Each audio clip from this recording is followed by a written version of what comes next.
So what are ground realities in Beijing? The Nikkei report insists unprecedented reprimand for Xi Jinping over state of economy. Xi Jinping fears he will be questioned on economy if he comes for G20. Let's try and make sense of some of these developments. Sushant Sareen is a senior fellow at the Observer Research Foundation. He joins me on the show. Sushant Sareen, what do you make of this report? Because Xi Jinping appears to have skipped G20 to avoid losing face. China's apprehension is democracies may question China on the state of economy, and Xi Jinping fears being isolated in this powerful group of democracies and economies. So Gaurav, the journalist who filed this report is somebody with long years of experience, very good contacts. So I would imagine that this is a credible report. This is not a propaganda report. And quite clearly, all the numbers and all the other information coming out of China suggests that all is not well inside the Middle Kingdom. And there is growing pressure on Xi Jinping. Of course, today's report tells us that it's coming from within the party, from strong factions within the party. There is growing opposition. That does not mean that Xi Jinping's position in China is shaky or there is any threat to him, any imminent threat to him. But it does mean that now the voices against him are growing. People are warning him, not because these are reformers or any such thing, but because they feel that if the current trajectory downward trajectory continues, then the party's dominance over China will come into question. So there is that pressure which is growing, and there's very little reason to doubt it. Again, on the economic front, the real estate sector, that bubble is bursting, and the debt overhang on the real estate sector, I don't know how they are going to be able to manage it, given the other problems which are already existing in the Chinese economy. As far as the G20 is concerned, it's not. Okay, I'll just come to G20 in a moment. It's not just the Chinese economy. Last week, there were reports of a purge in China's rocket force, top generals being removed, serious charges of corruption being leveled against top generals, and the buck again, as you know better, Sushant Sareen, stops with President Xi Jinping. He is the Central Military Commission's head and the force behind the rocket force.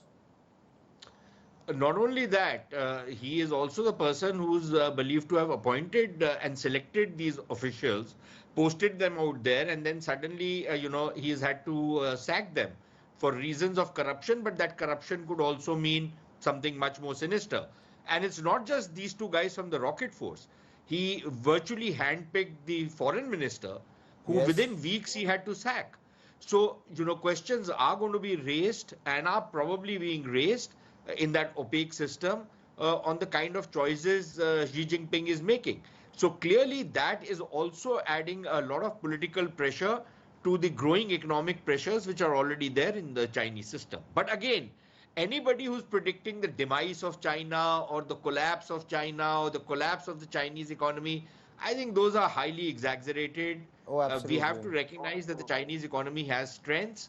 But yes, there is this looming crisis, and it won't be easy for the Chinese to come out of it. So now let's talk about the G20. It's an $18 trillion economy that chooses to stay away. Would you look at it as as a snub to India, $3.75 trillion economy, or is this fear or apprehension, as this report seems to make out, that powerful democracies, the United States, India, perhaps some European countries, Australia, they will push back against an expansionist China and seek a rules-based order?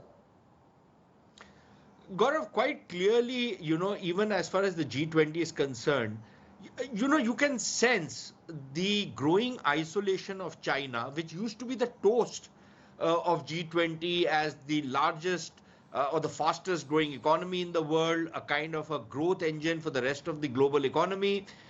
You've seen, that romance of China die down.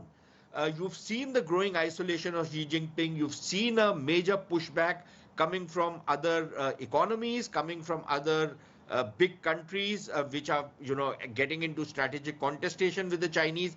You are seeing that the Chinese are being pushed into a corner. We have also seen that the Chinese alliance with the Russians, for example, hasn't really added any real weight to China as far as the global economic system is concerned. So there are issues on that front. On the India front, there have been some reports. Again, I cannot, vouch for the veracity of these reports, but there have Okay. been some reports that Xi Jinping wanted some concessions on the LSE from Mr. Modi, and in exchange he would grace, and I say this with all the sarcasm I can muster, he would grace India with his presence. I don't think any Indian gives a damn whether Xi Jinping comes or not, and clearly he overshot. He thought that we were going to be falling over them ourselves so that he would come to India. We don't give a damn whether he comes to India or not. So But clearly, Mr. Modi didn't bite. yes, shouldn't he have seen the writing on the wall after India held a virtual SCO that India wouldn't give Beijing a platform, and that's why a virtual SCO summit was held where India again was the chair? Is this, I mean, are there serious illusions of grandeur when it comes to Xi Jinping, his assessment of a situation? He thought he could browbeat India despite Mamalapuram, and Wuhan, Bonhomme, and that didn't happen. India pushed back. Democracies, are they really pushing back? What do you make of, U.S. Commerce Secretary Gina Raimondo's visit to China, and China seeing no gift in that trip? So, just to correct you, Gaurav, it's not illusions of grandeur, it's delusions of grandeur in the case of Mr. Xi Jinping, quite clearly. And I think if he actually thought that there would be some gift from India's side, he was badly advised, or he simply doesn't understand how the rest of the world functions. Number one. Number two, the same would apply to the Americans as well. I think the Chinese have seen the American keenness to engage with the Chinese to try and solve or sort out some of the rough edges which have come into the relationship, at least at the economic level. They've seen it as American weakness. And so they expect that, well, if the Americans engage with them, they can push the Americans and extract concessions. That's not happened. And clearly, that was also a kind of a setback to the Chinese, because they thought that, okay, fine, if the Americans are so keen, maybe, we can push them hard enough and they'll give in. That has not happened. And there is a major pushback coming from the American side. I think what the Americans are doing is taking a leaf out of the Chinese playbook, which is to talk softly but carry a big stick. And we are seeing signs of that big stick in the kind of alliances and partnerships that the Americans are striking around the world, and particularly in the Indo-Pacific region. So clearly that is something which is also spooking the Chinese. Okay. Sushant Sareen, for joining me here. Many thanks. And we will, over the next several days, continue to talk about China facing these very serious headwinds and India growing on the world stage. G20 is India's moment. And it's not just G20. Yes, India is working very hard. Prime Minister Narendra Modi, his entire team. Remember, the Prime Minister also heads to ASEAN and East Asia Summit. India very successfully, one, pushing back against China, two, emerging as the voice of the developing world and taking them along instead of China that actually bullies developing countries and virtually beats them into submission the way it tried, almost successfully with Pakistan and a little successfully with countries like Sri Lanka.